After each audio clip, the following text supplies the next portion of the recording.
Game 1 of the 2021 Stanley Cup playoffs with the Leafs versus Montreal. My name is Cash. This is my buddy JC. What's going on, guys? JC's a huge Habs fan. He turned to the dark side back in 2006 when 2008 when Price came to the team. I think it was 2005. Yeah, I think Price came to the team in 2008 or 2007. But yeah, we're just going to do a little bit of a preview on the game. And we have it on the projector here. Just going to talk a little bit and might maybe live stream into the game as well. We only have one viewer right now, so stop talking. I mean, it should be a good series, I think. I mean, the Leafs have disappointed year over year, but I do see them putting up a fight this year, obviously with their roster. Maybe, I mean, I see the Leafs winning the series, to be honest, but I think it will be a tough battle. But I could see it going 6, even 7 games. I really do. I don't know about you, Jay, but It's going to be a good series. I feel like it's going to go the distance. Obviously, I feel like I am a little bit biased. I am hoping for a Hab win, but I can definitely see the Leafs winning. yeah, The offensive firepower is just pretty hard to stop. Yeah. I think if we had our decor, if this was 5 years ago, we have a lot better chance, but our decor is pretty up there. They're going to have to play very physical and try to combat the speed that the Leafs have. Yeah. Obviously, pretty tough task as we haven't done it at all during the season. But Yeah. playoffs are built different. The whole Hab mantra is that they're built for the playoffs, so we'll see what they can do and if they can actually live up to that motto. Definitely need to be physical and try and slow them down, and yeah. we'll need our X factor, Carey Price, to play like Carey Price. So what do you think, like obviously there was a lot of talk about Ducharme not playing Caulfield and Kotkaniemi and Romanov. Kotkaniemi. Yeah. Personally, I'm not a fan. Yeah. In the 10 games that we have played against the Habs, Cole Caulfield has the 5th most goals against them for us with 2. Yeah. Obviously, 2 goals in 4 games for a rookie is not terrible. Yeah. Our leading goal scorers are Tatar and Anderson against you with 4 each, and Suzuki as well with 4. Yeah. So clearly we need some goals. I agree. The only pluses we have is our 4th line and our first defensive pairing, which is Petrie and Edmondson are both plus, and then Armia's a plus, and Paul Byron. And Paul Byron only played 5 games, and I'm pretty sure Yeah. he has 2 shorthanded goals, if I'm not mistaken. And I think, definitely Caulfield. Like the last two games I've seen from the Leafs and the Habs. I think he got both game winners, if I'm not mistaken. 1 overtime winner, and then we Yeah. lost the other one, but he scored our first goal to try and bring us back. Yeah. I've been following the kid since he's been in the juniors, and just works out we're playing the Leafs because all Caulfield did in his rookie year is break Matthews' records. So the kid Yeah. knows how to score. If breaking Matthews' records is any notification, if he turns out to half the player as Matthews, I'm not upset at that. Yeah. Kid's electrifying, fast. He has a nose for the net. He throws seems- everything on net, and Yeah. for a team that doesn't score, getting rid of probably our best goal scorer, be it through a small sample size, is definitely a question mark. We brought in Eric Stahl, we brought in Merrill, we brought in vets specifically for the playoffs, so Yeah. you're going to sit the kids to play them in the playoffs, but I do think that they're going to have a short leash. I don't think that Stahl can put up a dud and expect to play next game. Yeah. Gallagher, He's kind of borderline. I wouldn't say cocky, but he's borderline cocky. Like I've seen him in. Like it's a good thing though. Like Caulfield? Caulfield, Yeah. yeah. Like I've seen him in practices and stuff, like sniping on the goalie and doing a bit of a sell. It's a good thing though. It's he likes to have fun. Is what I'll say. He is a little cocky, a little bit chauvinistic, but again, when you're most of the great players are though. I Yeah. mean, even Matthews, I think, has a bit of. I don't know about like extremely cocky, but like they're confident, right? They're confident in their talent, their skills. So when you have the talent, you definitely express yourself a little bit more. Yeah. It's a lot easier to be a showman when you're breaking records throughout your entire life than being a 4th line goonie. yeah. Yeah. Where do you see the series? Where do you see the series going? Like if you're a Habs fan, I'm a Leaf fan, but if you're do you think it's going to go the distance? Do you think the Leafs are a much more powerful team, and they're gonna take it in 5? Like, what's your prediction on the series? It's hard to predict. If I have to say something, Don't hate me, Hab fans. I think just my rational side, I'm thinking Leafs in 6. I think Yeah. Price can steal a game for sure. Yeah. Stealing a series is going to be hard against that kind of firepower. Yeah. He can do it, though. He can, I mean, absolutely. Price is unbelievable. He had, obviously, last few years has been a little tough for him. Like, he hasn't been on his caliber, like, when he was, when he won the Vezina and he won all the awards. Yeah. But Bubble Price was there. Bubble Price did nothing wrong. I don't think anyone can point the finger at Price for last year's bubble exit.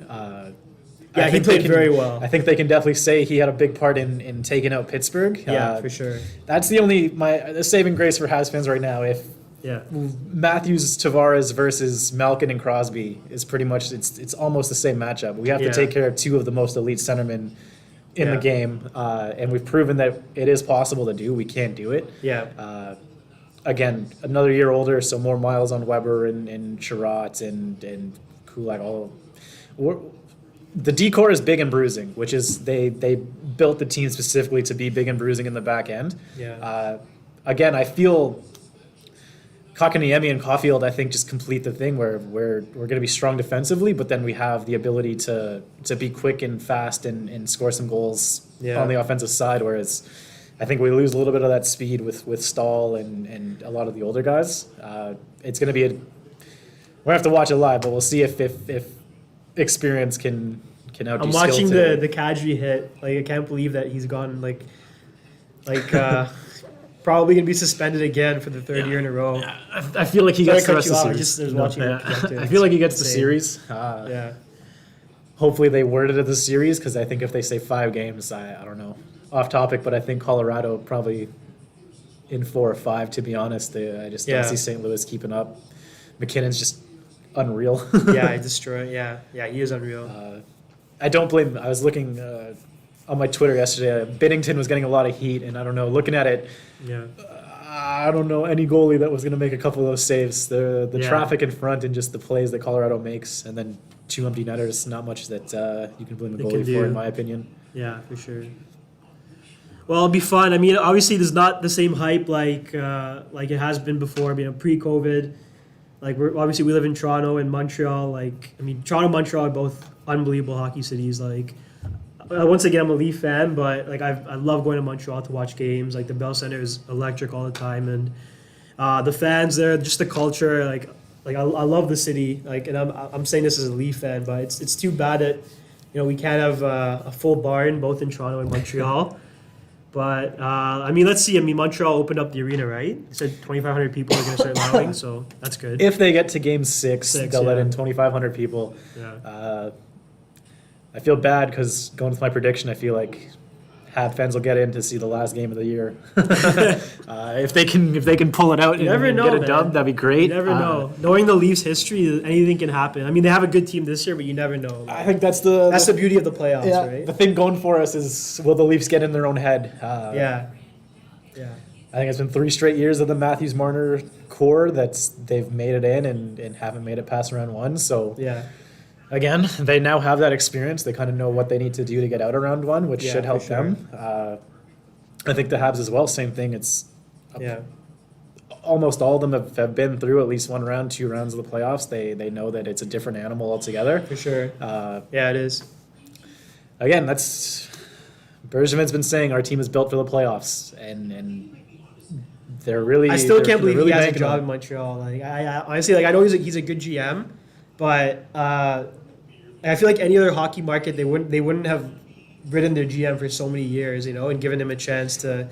I don't think he's done a terrible job, but at the same time, there's a shelf life, right, for all coaches, for all GMs. I feel like he's been there forever, and He's been there for longer than I assumed as well, Yeah. especially just, again, because it is such a polarizing market and fans are pretty quick to turn on you. yeah,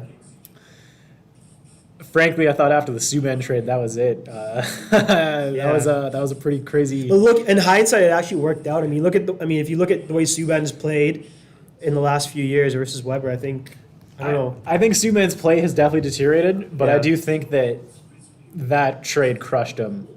Yeah. I don't think he was able to mentally get over that. Yeah. Just signing the contract he does, giving 10 mil to the city, and then within I think it Yeah, was it's a the month hospital, right? Within He a gave it month to the of- hospital. Within a month, it was written on the wall. Yeah. Subban does so much for that city. He still does so much for that city.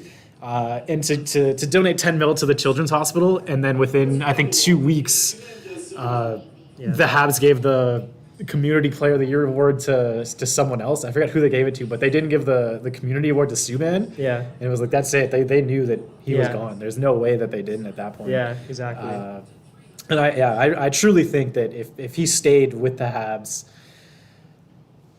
again, hot take, I think he would be our captain. I think he would still be playing at that Norris level that he was playing. His heart was in it. His heart and soul were in the city. And to give your everything and then to just get traded like But the that. common thing was like I don't know here, but they say there's a lot of prejudice played a factor in Subban leaving Montreal. I don't know if that's true or not, but like a lot of people, there's this underlining core of where people say that it was a race issue. I don't know if that's something that it was or not, but I'm not going to say for sure it wasn't, because I think that race is involved in a lot of things for minorities. It's just unfortunately the world we live in. Yeah. To me, just the knowledge that I have following the team, Pacioretty and Subban had a rift, and at the time, they valued Pacioretty more than Subban for whatever reason. Yeah, exactly. So I think it was either Patches had to go or Subban, and I think they found a better deal for Subban at that specific time. Makes sense. Again, if they waited a year and figured out, we can trade Pacioretty for Suzuki and Tatar and keep Subban, I feel like that would have been a better overall play. But again, hindsight's 2020. We'll never know. I do think because we got matched up with the best team in the North, it's hard to say if we don't win this series, Bergevin's gone. I think if we get swept, he's gone. But I think if they win a game or two, that he's going to stay there, depending on what those 2 games look like. It's going to be a fun series. I really hope it goes 7. I as a hockey fan, I hope all series go 7, but I really want this one to go 7 because I am so vested. Again, at this point, 93 was the last time a Canadian team's won a cup, and we have 4 in the playoffs this year, although only one's going to get a chance. Well, I really hope that a Canadian team can get there. So at this point, I don't care who wins, but obviously I'd prefer the Habs to win. Sure. The Leafs are just so stacked. They're offensively so gifted, so talented. I do think their defense is still suspect. I think that Riley is a great offensive defenseman, but I think we're lagging here. Actually. defensively is a little bit sus. It'll be interesting. I think it's whatever goalie wants to win this series. I think we'll see what Campbell can do, and if Anderson gets in, and we'll see what Price can do, and if Allen gets in. But hopefully we don't see any of Jake Allen. He's been amazing. I have no issue with Jake Allen, but playoff Price is playoff Price, and when Allen wins a Vezina and a Hart in the same year, then we'll see what he can do. But as of now, I think it's Price's spot to lose. Sorry, I think we're kind of lagging here, guys. Just trying to see what's going on.